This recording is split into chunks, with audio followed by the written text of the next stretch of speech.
In the name of Allah, the most beneficent, the most merciful. Assalamu alaikum, dear students. In this lecture, you will understand the poem I Dream a World. It is taken from the Unit 2 of second year's English textbook. This poem is written by a Black American poet, Langston Hughes.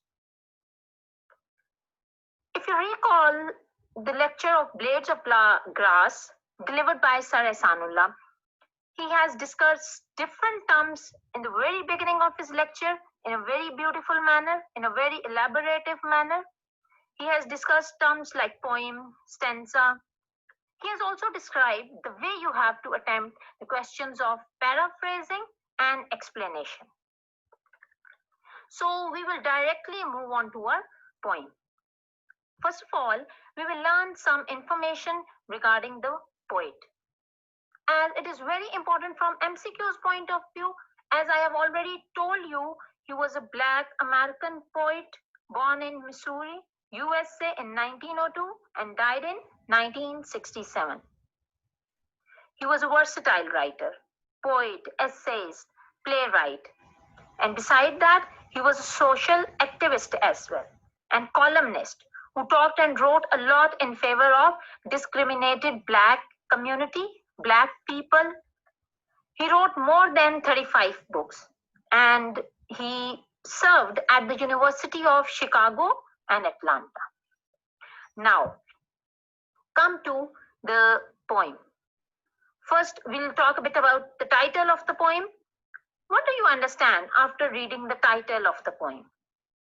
The poet is wishing or longing for some kind of a world.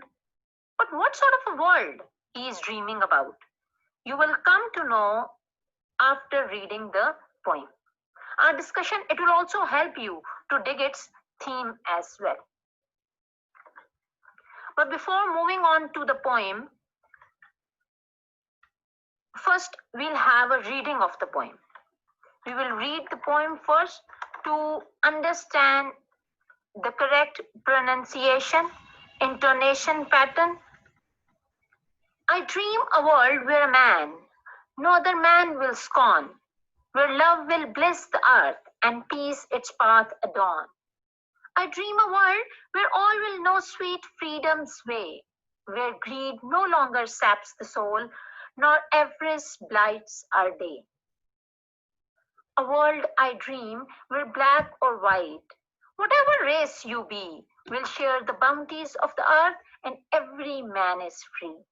Where wretchedness will hang its head and joy, like a pearl, attend the needs of all mankind. Of such I dream my world. Now, let's have a look at some important elements regarding the poem before moving on to the discussion or explanation of each stanza. As you can see that the poem starts with I, first person pronoun singular. So who is the speaker in the poem? The poet himself is the speaker, as the pronoun I it shows. And the stanza type, as far as the stanza type is concerned, the poem consists of how many stanzas that you can see on your screen? 4 stanzas. Each stanza contains 4 lines. And stanza that contains 4 lines is called quatrain. If you see the rhyming scheme of each stanza, it is A, B, C, B. Whereas the last stanza has got a different rhyming scheme. And to put this whole idea in an emphatic manner, the poet has made use of literary figures artistically. The 3 prominent figures of speech that are used in the poem are personification, repetition, and simile. We will discuss them side by side. And beside that, throughout the poem, the optimistic tone, you will observe that. And what does it convey? The optimistic tone that is used in the poem, it conveys the fact that poet dreams of a world where no racial boundaries are apparent and where we all live in harmony and freedom. The rhyming scheme, it also allows the listeners or the readers to easily follow the poem because of the rhythmic flow. Now, come to the discussion, explanation of each stanza. We will do it one by one. First stanza, that you can see on your screen. The poem begins with the clause, I dream a world, which makes it clear that the poet is in hope for something better. And in the rest of the poem, he will describe history. In the very first stanza, he says that he dreams of a world where no man will ever tease or discriminate any other man. No other man will scorn. What does it mean? That no one will tease or discriminate any other man. He actually dreams of a utopian world. Utopian here means an ideal world where there is only love, where there is only peace, no hatred is there, no discrimination.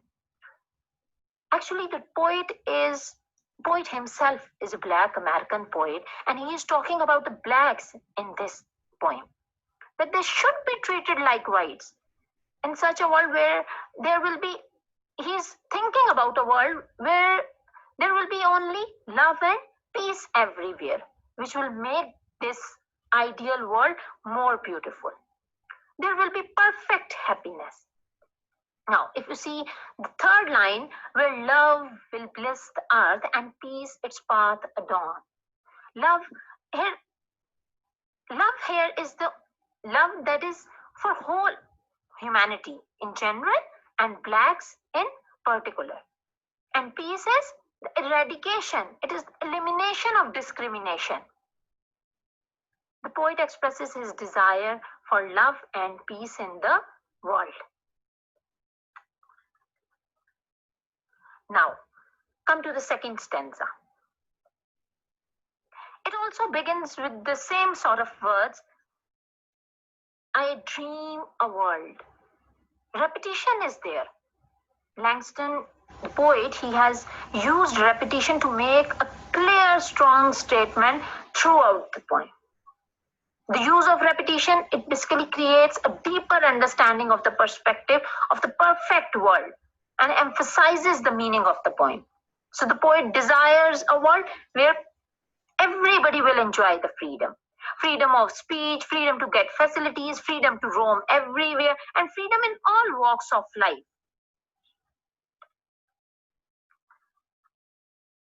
Where greed no longer saps the soul, nor avarice blights our day.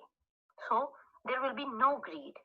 Everybody will lend a helping hand. There will be no disease of materialistic desires. In short, in this stanza, the poet expresses his desire for freedom and greed-free world. The use of personification in the third line, it conveys how there is a greater meaning to the line, where greed no longer saps the soul. You know, greed, it is actually the negative quality that weakens one's spirit and character. This conveys a moral boundary, knowing that greediness is not a good quality. Only greed-free world can give peace of mind to everyone. Now, we will discuss the next stanza, stanza number 3. Again, use of same words, a world I dream in the very first line, emphasizes the idea, lays stress on the idea. In this stanza, he uses the word black for the first time. If you see, a world I dream where black or white, whatever race you be. So, according to the poet, no matter you belong to any community, whether you are black or white or you belong to any race, any region, any society, every human being will have the access to bound resources, will have the access to all the bounties, all the resources, all the riches of this planet Earth without any discrimination. As it is written in third line, will share the bounties of the earth and every man is free. So there will be complete freedom for everyone to use country resources without any discrimination, without any restriction. Resources, facilities, they will not be limited for some specific group or class of the society. It will be for everyone. In the last stanza, where wretchedness will hang its head, and joy like a pearl attend the needs of all mankind. So here the poet has beautifully made use of personification in the first line, where wretchedness will hang its head. In this example, abstract noun wretchedness is given a human quality. Basically, use of personification, literary figure, it enhances our mind to connect the ideas and images and to think deeper for the true meaning that the poet wants to convey. So, what does it mean? It means that there will be no poverty, no misery in the world. Everybody will have access to joy. Simile is used like a pearl. Like a pearl, like a shiny stone, precious stone. Happiness will serve the whole humanity. It will beautify their lives like a pearl.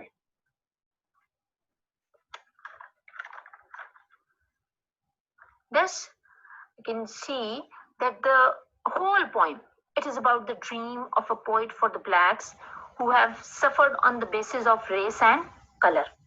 Again, the exclamation mark used at the end of my world, last line, of such I dream my world. What is the purpose of using this exclamation mark? Again, it lays great emphasis on the idea. So I hope now you can easily dig out the theme of the poem after listening to the whole lecture. Poet desires of a utopian world or ideal world. So what can be the theme of the poem? The poet is basically wishing for a utopian or ideal world which has love, perfect peace, happiness, and there is harmony, where there is no racial discrimination, where freedom rules and everyone lives a blessed life. I hope this lecture and the points that are given on your screen beside each stanza, they will help you to write paraphrasing and explanation. I thank you all.